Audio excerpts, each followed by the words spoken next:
Esto es muy difícil de hacer. No es el camino de la popularidad, pero es nuestra responsabilidad. The Bible says, believe on the Lord Jesus Christ and you shall be saved. God bless you. Los profetas fueron predicadores de juicio, y llegó un momento en la historia en la que no había otro mensaje que dar. Debes consolar al pueblo de Dios, pero aterrorizar a los rechazadores de Dios. La Biblia dice que en los últimos días los hombres serán amadores de sí mismos, soberbios, arrogantes, calumniadores, sin autocontrol, brutales, hinchados de vanidad y aborrecedores de Dios. La tentación para nosotros es ser popular, pero el mandato para nosotros es ser impopulares, es ofender y aterrorizar a los impíos. Jesús dijo a sus discípulos en Juan capítulo 15, si el mundo los odia, sepan que a mí me han odiado primero. Si ustedes fueran del mundo, el mundo los amaría, pero porque no son del mundo, porque yo los elegí del mundo, entonces el mundo los odia.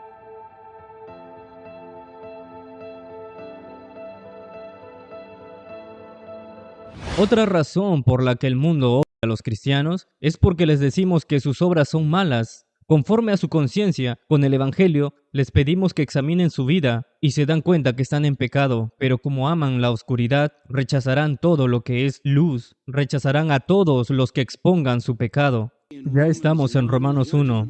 El juicio acecha a los que rechazan a Cristo, serán aplastados por Él regresará en juicio. Según Romanos 1:21 dice, pues habiendo conocido a Dios, no le glorificaron como a Dios, ni le dieron gracias, sino que se envanecieron en sus razonamientos, y su necio corazón fue entenebrecido. Profesando ser sabios, se hicieron necios.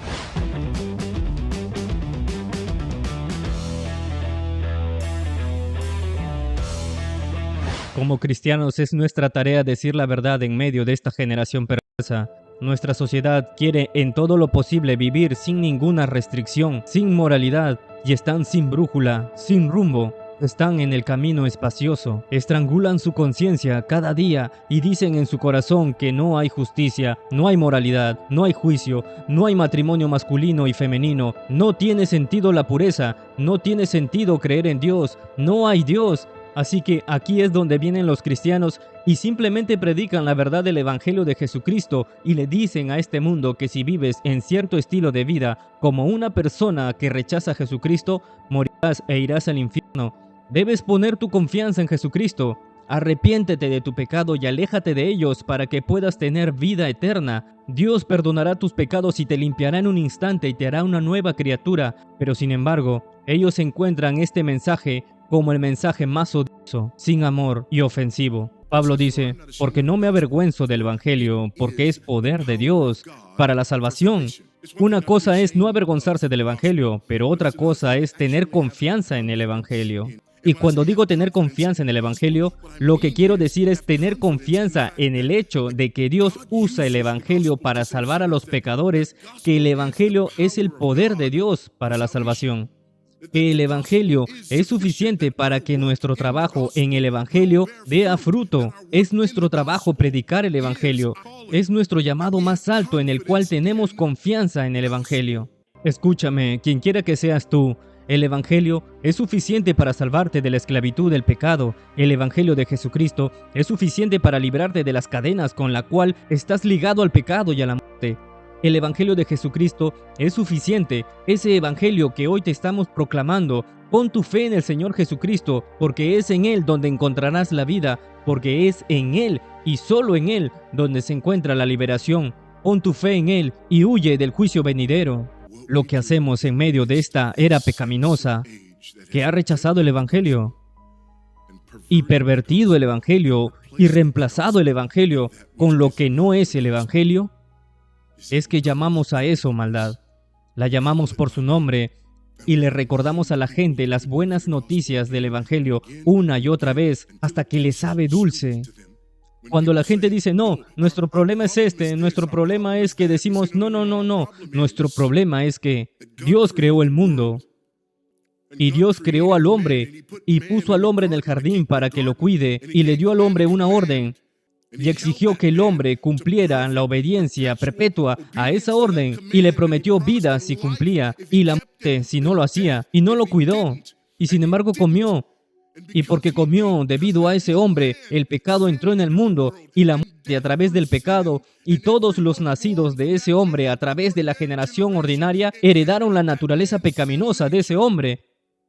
Y porque de esa naturaleza pecaminosa, los pecados proceden de ella, y nuestro mundo está quebrantado debido a ese pecado, y somos culpables ante un Dios santo y justo. Y sabemos que Él es santo, y sabemos que Él es justo, y anhelamos justicia.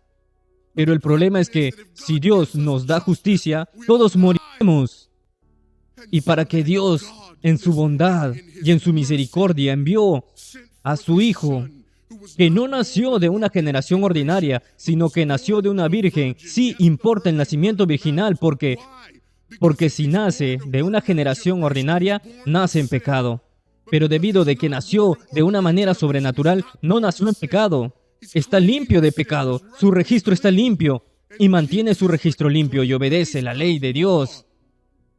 Y porque es completamente Dios y completamente hombre, obedece a la ley de Dios en nuestro nombre y en su obediencia activa y luego en su obediencia pasiva. Dios lo hizo pecado al que no conoció pecado por nosotros. Todos nosotros como ovejas nos habíamos descarriado. Cada uno de nosotros se había apartado por su propio camino, pero Dios cargó sobre él la iniquidad de todos nosotros. Cristo murió por el pecado una vez por todas, el justo por los injustos. Y Dios le imputa nuestra pecaminosidad y clava nuestra pecaminosidad en la cruz. Y Cristo muere y resucita al tercer día para nuestra justificación. Y hay otra imputación. La justicia de Cristo en realidad es imputada a nosotros para que Dios sea justo y justificador del que pone su fe en Jesucristo, para que todos los que vienen a Cristo entren, para que todos los que ponen su fe en Cristo sean salvos, pero no solo salvos, sino santificados. Porque Él es el primogénito de muchos hermanos.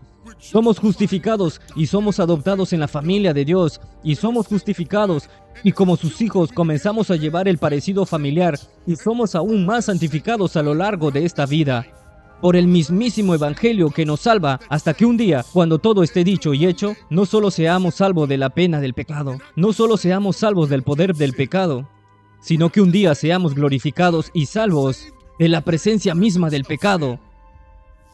Ese es el Evangelio que predicamos. Ese es el Evangelio que necesitamos. Y ese es un Evangelio que es más que suficiente.